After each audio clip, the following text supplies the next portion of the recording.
Magandang umaga, narito na ang PTV Balita ngayon. Hindi maaaring bawiin ang ipinatupad na 60 pesos wage increase sa mga minimum wage earners sa Metro Manila.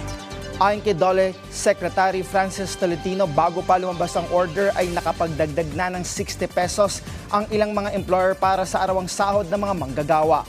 Iginiit ni Tolentino na pumasok na ito sa payroll ng ilang mga manggagawa. Nilinaw din ng kalihim na hindi maaring ikaltas sa susunod na pasahod ang naunang ibinigay na 60 pesos na dagdag sa arawang sahod.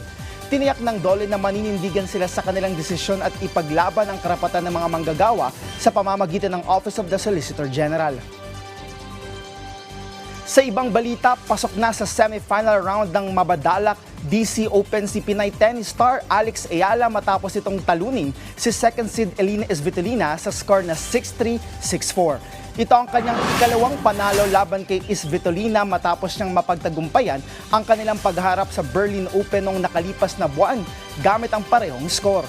Nagpasalamat naman si Ayala at napanatili niya ang kanyang laro. Una rito, nagpalitan ng breaks na Ayala at Svitolina sa unang 5 laro ng unang set bago tuluyang naipanalo ng Pilipina ang mahalagang service game sa ika-6 na laro. Makakalaban ni Ayala sa semifinal round si Naomi Osaka ng Japan. At yan ang mga balita sa oras na ito. Para sa iba pang updates, i-follow at like kami sa aming social media accounts at PTVPH. Ako si Rod Lagusad para sa Bayan.